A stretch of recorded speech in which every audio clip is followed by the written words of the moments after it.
Assalamualaikum and hello everyone. I am Dr. Nurhamiza Zulkifli, better known as Dr. Miza, and you are back here in the year of 2025. I'll be the host for our Sinar Daily's Life and Style podcast.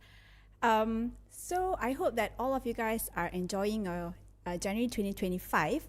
And for your information, January is the month of cervical cancer awareness. So how do we support the women out there? So by wearing teal, this is the color that I'm wearing today. So it's some sort of a turquoise color. So all of us can show their support to those women who are fighting for cervical cancer by wearing teal the whole of this month. Yeah. And we are so honored to have today with us to discuss about this matter in detail. And together with me is Assistant Professor Dr. Muhammad Faisal Ahmad. He's a consultant obstetric and gynecology, as well as also onco-fertility from the Hospital Chancellor Tunku Mukhris, University Kebangsaan Malaysia, Ceras. So welcome, Doctor, to our podcast for today. So before without any further ado, maybe Doctor, you could actually introduce yourself. Just tell us a little bit. I think these people, they know about what is ONG, but onco-fertility is something a bit different, okay, the term. So could you just explain a little bit about that? Thank you, Dr. Miza, for inviting me for today. So basically, as Dr. Miza had said, that I'm Prof. Faisal from Hospital Chancellor Tunku Mukhris. So the word onco-fertility means that I cater for oncology patients who still not able to conceive or not completed family, but unfortunately, they were diagnosed with cancer. So as you know that, most of the cancer patients, we have radiotherapy, chemotherapy, or even surgery that can affect the quality of life as well as their productive function. So their aim is to freeze their eggs, their sperm, or even the embryo before they go for chemotherapy or cancer treatment. So that is onco-fertility all about. So mainly those patients who are diagnosed with cancer, but they still want to produce. Yes. So just to preserve the fertility. The fertility. Yes. Okay. So before we dive into the details of cervical cancer, I'm pretty sure that everybody wants to know, when you talk about cancer, any diseases, we want to know about the statistics. The numbers is very, very important to all the viewers out there. So if you could share a little bit regarding the current burden of cervical cancer, what is the incidence, and then where Malaysia is and how are we compared globally, and also is there any trends which have changed for the past 10 years, a decade, in terms of our mortality and also in terms of the incidence of cervical cancer? Okay, that is a very huge fact to share. So basically, to make it more interesting and understandable, so basically cervical cancer worldwide is considered as the most important woman cancer because it has the screening, the only cancer in women that has a screening tool that we can prevent it. Globally, we can see that cervical cancer worldwide is at least at numbers 5 or within 10 stages of cancer worldwide, because most of the country we can differentiate the incidence of cervical cancer depending on how effective the prevention and the screening are. For example, if you compare our country in US or UK or Australia, they have a national screening very effective program, so therefore the cervical cancer is lower in the line. However, in Asian country, whereby our women are more taboo to come forward for the screening, especially, when we need to screen down there, so they are very afraid or very ashamed. So that's why our cervical cancer incidence is higher as compared globally. So basically in Malaysia, if we compare 5 years ago, our cancer is actually, cervical cancer is number 3 in overall. However, recently it's top up to number 2. So why is that so? So this is what we will discuss today, and Dr. Miza will walk me through in order for me to share all the interesting fact about cervical cancer. Okay, can you just share a little bit in terms of the incidence? One in how many women are exposed? Usually, if you talk about cervical cancer, it's the only cancer that inherited during sexual intercourse, or I can say like this, it's actually the cancer that caused by our social activity. So most of the patient, if you can, we can actually calculate statistically, at least 3 in 10 women would have the risk of cervical cancer. But mostly, if you can see the incidence in Malaysia in last 5 years is about 15 to 20%, and most of them is depending in what stage they are detected. Usually stage 1, 2 or 3 and 4, mainly the diagnosis will be in the stage 1, at least 25 to 28%, and the advanced will be 17 to 18% as overall. Okay. So meaning that in Malaysia, we get more of the early rather than Yes. the advanced stages. Yes. All right. Okay. So I think some of us would like to know what is actually cervical cancer. Maybe they kind of like can get confused because the layman term that we always use is cancer pangkar rahim. So where is actually this pangkar rahim is? Okay, so basically, to be more interesting, women have four major cancer.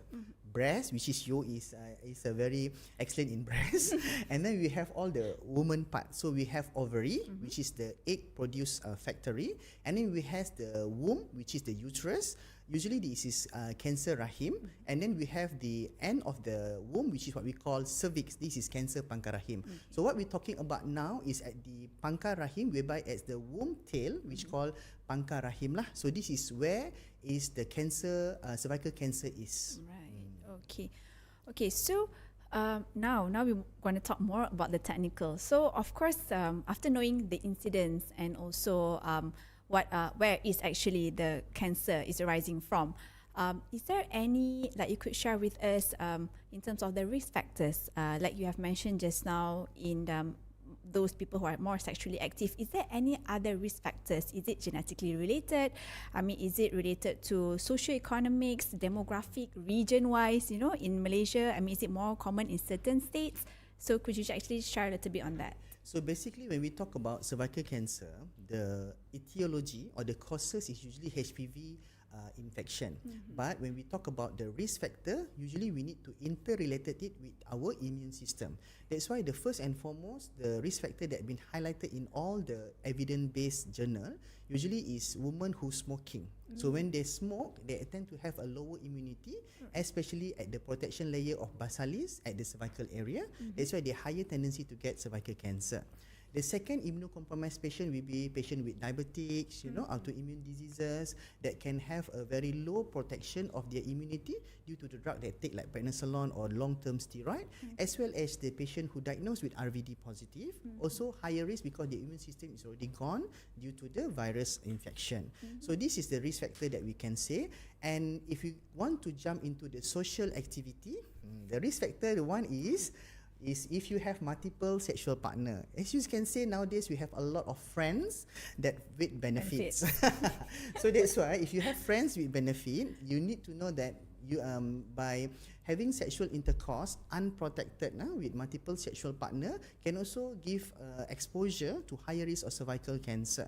And then the second thing is when you have sexual intercourse, you didn't use what we call is actually double Dutch, which is double protection, whereby you can use your after morning pill because they always think about pregnancy, but they didn't think about the infection. So you need to use a condom as a protection on top of your after morning pills. So this is also the risk factor that I will highlight that can contribute to the higher chance or incidence of cervical cancer. Okay, is there any common age that you see, like certain cancer that we see more, like for example, if you take in terms of men, the prostate cancer is usually elderly, testicle cancer is younger. But how about cervical cancer? Is it more, or it can be any? The spectrum is quite broad. Okay. So thank you, Dr. Miza, because I need to highlight this to the audience. Because if you talk about cancer, most of them think that, I'm still young to get a cancer. So we mentioned before that cervical cancer is due to the social activity. The early exposure of sexual intercourse can actually predispose you to have an earlier cancer arising. So for example, if we have HPV infection, high-risk HPV infection, it takes about 7 to 10 years for the infection to develop more clearly and transform into cancer. So in cervical cancer, it's not surprisingly that we can see that most of the cancer age group is reproductive age group. That's why the oncofertility come in, because during the reproductive age group, at least 28 to 45 years old, this is when the cervical cancer is being detected. So once they detect the cervical cancer, they will keep thinking they are still not completed family. Some of them still not married. Some of them still pursue with study and they're not thinking to have a children yet, but yet they need to go for the primary cancer treatment. That's why if you ask me, is it a broad spectrum of the age? No, it's more on the reproductive age group, at least 25 to 45 years old. Okay, all right. It's not a cancer of elderly, so Okay. you need to know that.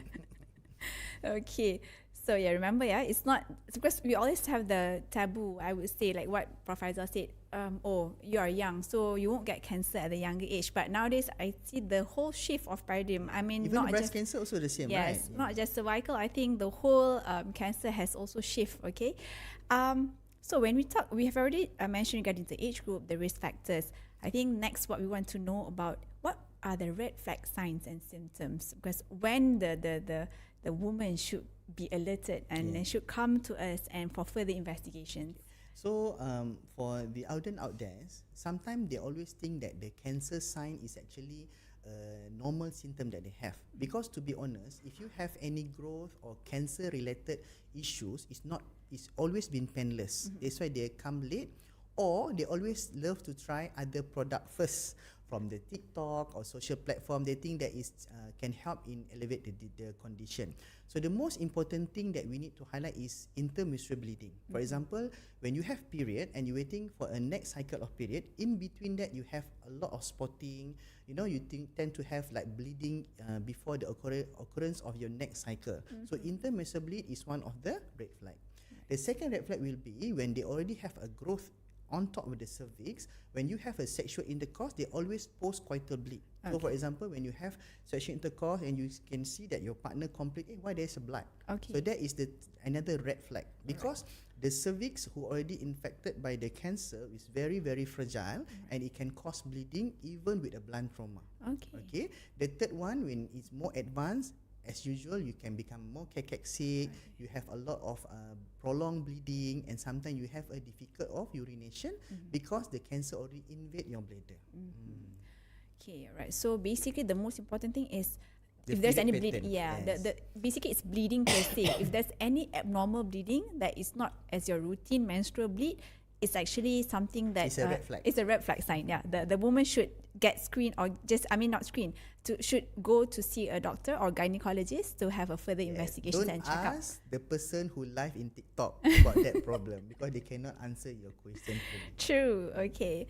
So so how do we diagnose this cancer? Meaning that people know about pap smear. So do we have to? Some of them maybe they're worried because they have to be examined down there. Number one. Number two, the pain. Number three is that some people say you have to scrape something down there to send for a sample. So that kind of having that kind of imagination is already quite scary for the patient. So how would you actually diagnose this patient? Okay, for cervical cancer per se, usually we detected this early stage using a pap smear. Previously, we used some sort of like wooden stool. That one is what we call scraping. But nowadays, we have a very good brush plastic that is very painless, that can be done what we call it in split second. And then sometimes you can see in our social media or even in the journal, they have like self-done pap smear. It's more painless and they can do by themselves. Okay, no need to use the what we call speculum or dark mouth, whatever they call it. Okay, so how we diagnose is, one, we need to do a cervical smear, because we want to take a cell from the cervical area to determine whether the cervical is healthy or not. Once we detected either there is a abnormal cell, then you need to go to colposcopy. What is colposcopy? Colposcopy is another examination, but we do this in operation theatre. But we can give you full views or half views depending on what is your choice. And we will actually portray the camera that equipped with the green and also white filter to see as a whole the tissue, because your pap smear is your cell and the colposcopy is the tissue. When we can see the whole area of your cervix, we can determine which part of your cervix is abnormal, and we can do a targeted biopsy to get an adequate tissue for histopathological examination to confirm the diagnosis of cervical cancer. Once you confirm the diagnosis, then we need to stage. Then the imaging like MRI or CT scan to see how deep the spread, or how far the spread had been going for the cancer, to determine what stage are you in. So it's no longer like old days that you have to be like Scraping, like a spatula that you have to take out. I think previously they are very afraid, because the cervical smear is always done by our allied health, which is the staff nurses and things like that. Now, when the advance of technology, some of our health nurses is not longer credentialed to do that. That's why the best is to see gynaecologists. Right. And we are very gentle. Okay. So once we have diagnosed, then like you said, of course, the after doing all this, their own pap smear and then the colposcopy and then CT scan for staging, then once a woman has been diagnosed with cancer, of course, what would be the choice of treatment that they have? That's the next thing that they want to know, because most of the time, treatment-wise, then they start going elsewhere other than to the hospital. Then they start going to all other traditional medications, and then they come to us in a very, very advanced stage. So, I mean, is there any way, because now we have heard about minimally invasive surgery that we don't have to remove, do we have to remove the uterus per se? And then is there any medications that we can take that we don't have to undergo a surgery? Okay. Yeah, so maybe Prof So can basically, elaborate. we need to understand that cervical cancer is locally invaded diseases. So it means that if you have cervical cancer, you don't need to be afraid that it actually can go to the lung or anywhere. It's not like that, because it's not blood-borne cancer. But it will spread locally, means that above is your bladder, below is your rectum. So as long as we can actually control the spreading, then the cancer can be intentionally to be cured. So that's why, unfortunately, we don't have other modality. Although our advancements of cancer treatment is already been proved worldwide, Malaysia has the best excellent cancer survival for cervical cancer, especially if detected in early stage. But you need to go for a surgery.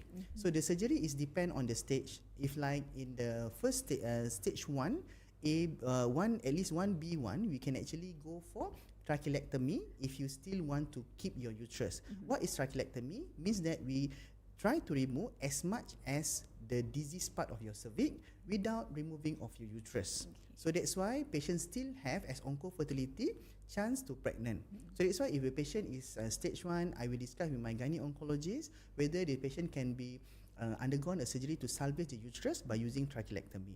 However, after the trachelectomy, patients still need to go for radiotherapy, because cervical cancer, you cannot run away with radiotherapy, because radiotherapy is very important to prevent the local spread, to kill all the tissue at the area of the cervical area, so that you can actually aim for curative.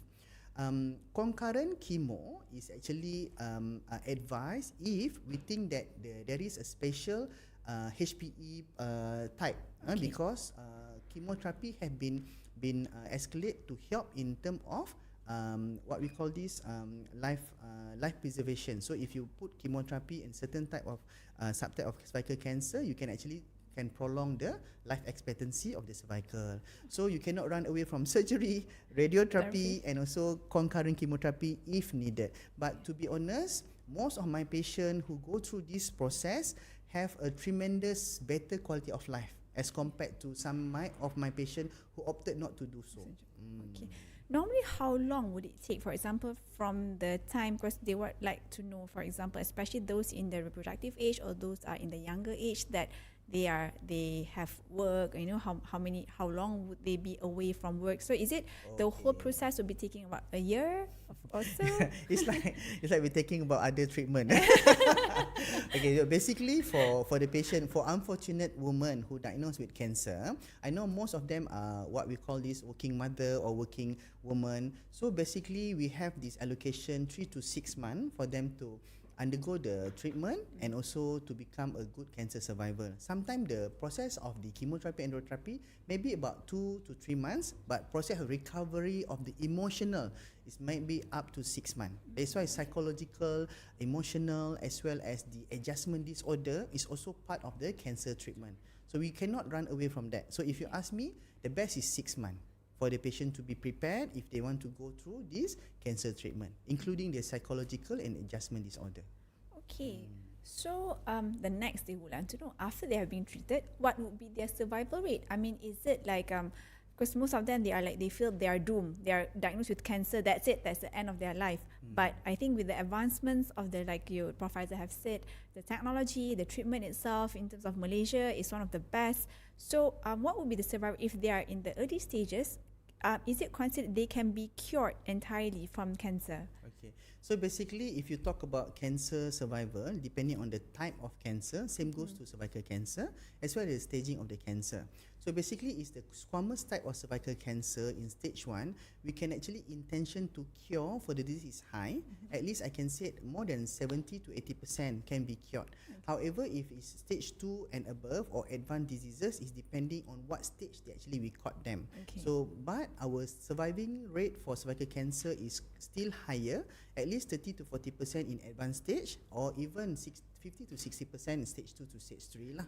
So basically, if you ask me, how we want to improve our survival rate, or how good is our survival rate is depend on how willing the patient come forward when they're diagnosed with cancer, and how willing the patient to start the treatment immediate after they're diagnosed with cancer. Because most of our patients, although they know that this is the treatment for you, this is the best treatment for you, but the patients still want to take their some time to process the information, of course. But there's a lot of confounded bias, especially from the family, friends, social media, and things like that. That makes the prognosis of the patient is worse. So if you ask me, I will want the audience out there to understand that the prognosis is excellent for cervical cancer, provided you know what stage you're in and what type of cancer you are. And please, please, please follow your advice of your doctor.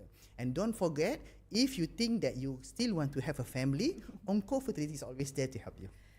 Yeah, so for the audience out there, it's not the end of the world, okay? Yes. I know it's easy for us to say, but we are here to help you through the journey. Like Prof. Faisal have said, even if you want to have children, if you want to have a family, we can help because you in terms Miza, of that. sometimes the only reason why they don't want to go through this cancer treatment, because they say, oh, I'm not yet pregnant.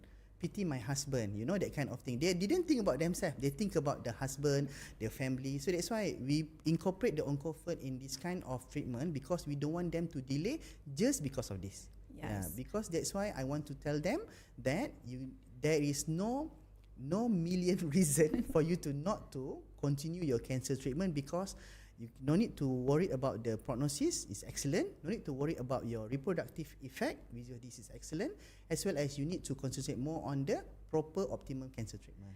Okay, so I think in all cancers that we have talked about this, the last 2 sessions that we had, like in terms of any breast, prostate or testicular, the family support has to be there, not just the family, the social, the community, how we have seen, we cannot have that negative stigma.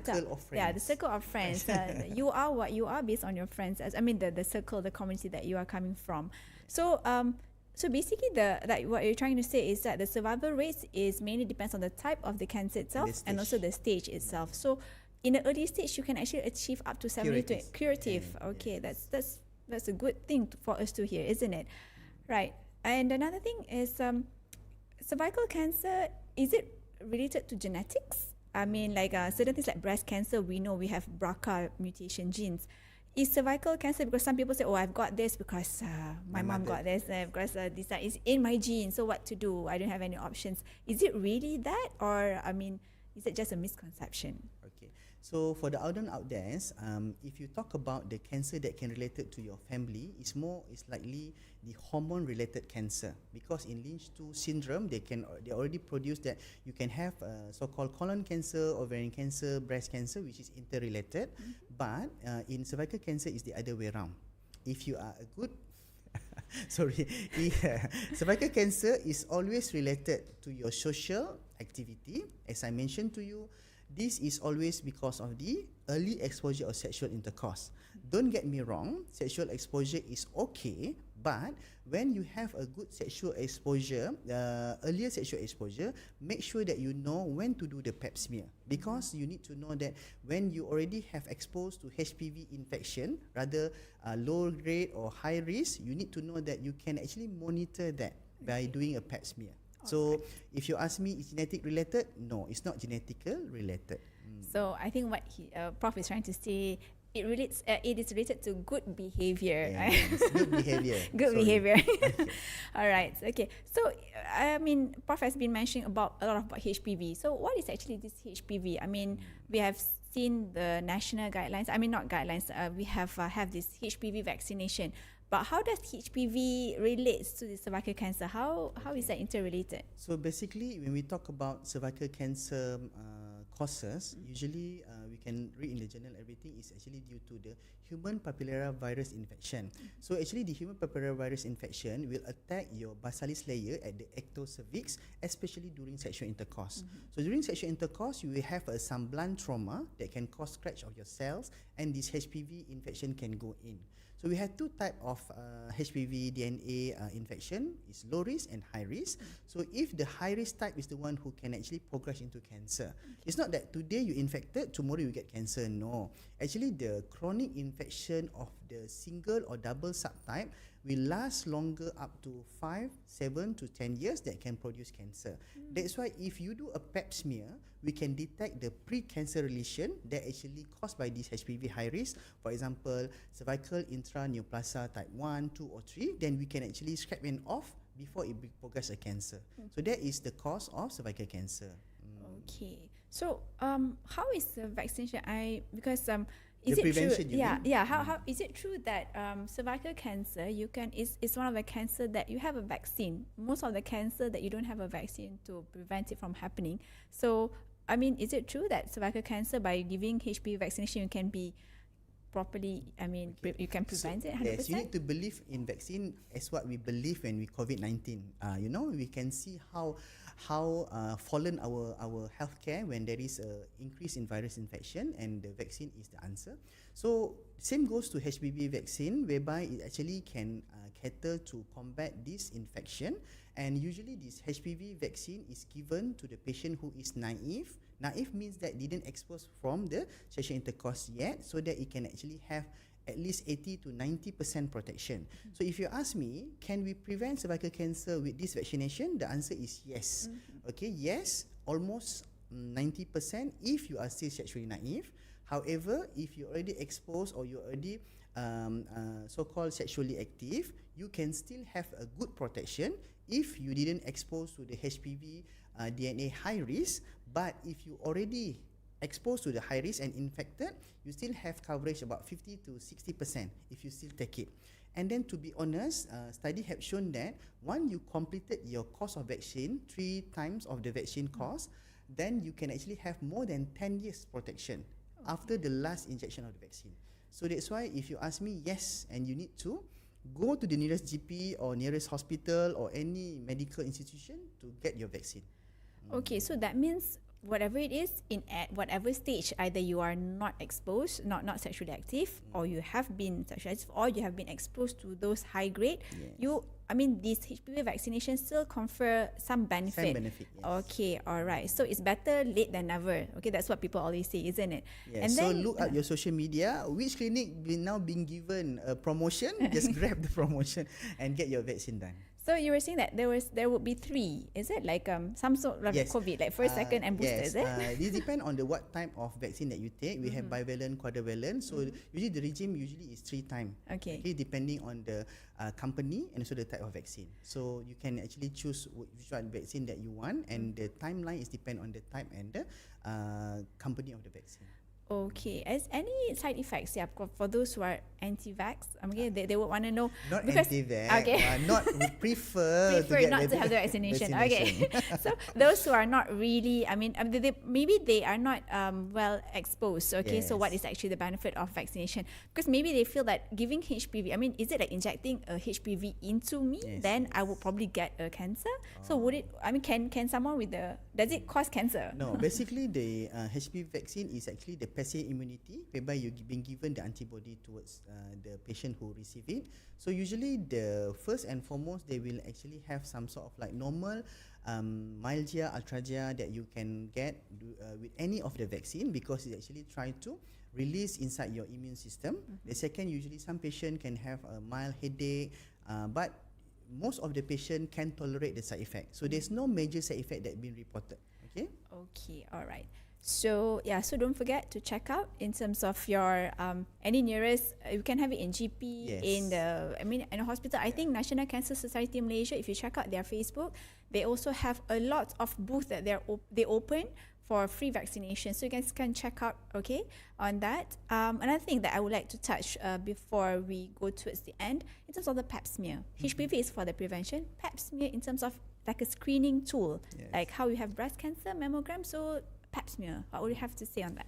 Okay, basically, as I mentioned earlier, when we said about incident in our in more of the country that has a very excellent pap smear screening, they have very low incident of cervical cancer, but not for us Malaysia. So we need to emphasize in this January month or cervical cancer awareness month that pap smear is very important in order to screen and treat for your early HPV infection. So if you talk about pap smear, there has multiple type of pap smear outside there. If you do in our health clinic government, usually they use this yearly pap smear. That one you need to do every yearly. Or you can do LCB, which is liquid-based cytology. It's good enough for PCR and things like that. It's 3 yearly. Okay. Or if you added the HPV DNA testing, you can do 5 yearly. Right. So pap smear is very important investigation of screening that you can actually schedule when you should get your cervical screening done. So if you ask me, the best you should do is actually HPV targeted DNA, whereby when you do once, you can just repeat it after 5 years. Okay, so this is the schedule that I usually recommend to my patient, because I know it's very hassle for you to go and get an appointment with a gynae and then need to check down there and things like that, because some women are really afraid, although they know that they must do this, but sometimes they don't want to they was very scared of the result. What if is positive? What if? That's why when we do a pap smear, it's like epidemiology strategy. You need to have the result, then what is the next step? So we have all the flow written down in all the local health clinic, and we know what to do if we have a positive result. So audience out there, if you are sexually active, please get your pap smear done, because your pap smear should be done as early as 25 years old up to 65 years old. So kalau our parents is 50 years old, Mom, have you done your pap smear? You know, because it's not actually run away from the cervical cancer risk. So up to 65 years old, and you can stop your pap smear at 65 years old if you have 3 consecutive normal pap smear. So people will ask me when to start. At least 25 years and above. When to stop? I keep screening. I'm 80 years old, keep screening for pap smear. Actually 65 years old, provided you have 3 consecutive normal. Why is that so? Because it takes 10 years for you to develop a cancer. Okay, so at most of the places, the pap smear is not that very expensive, right, Prof? Okay, so don't let the cost put yourself, your health at stake. In health clinic is free. Oh yeah, so in health clinic is free. So please get yourself you can make a family event. Your mom and the daughter and yourself. Okay, we do one whole the whole family. Why don't you journey together, screening together, yeah? So before we end this, Prof, is there any common misconception about cervical cancer that you would like to share with the audience out there? Okay, there's a lot of question and a lot of argument whether a single lady who is not sexually active should go to screen or not, or they are at risk of cervical cancer or not. The answer is no. You guys are not exposed to HB DNA infection. That's why no need to go for screen, and you are safe from cervical cancer. But you can start your journey in protecting yourself by taking the vaccination as early as possible. Okay, so we can start HPV vaccination at the age as young as 13 years old, and don't forget to do your pap smear as early as 25 years old and until the age of 65 years old. So to all the audience out there, please mark your calendar. Every January is the month of cervical cancer awareness. Please do your cervical cancer screening, yeah? So thank you so much, Prof, for your time, and I'm sure that the audience out there has benefited from this discussion. To all of our viewers, don't forget to download the new and improved Sinar Daily mobile apps. We have cool new features with fearless and bold content. So I'll see you guys again next month. Assalamualaikum. Goodbye.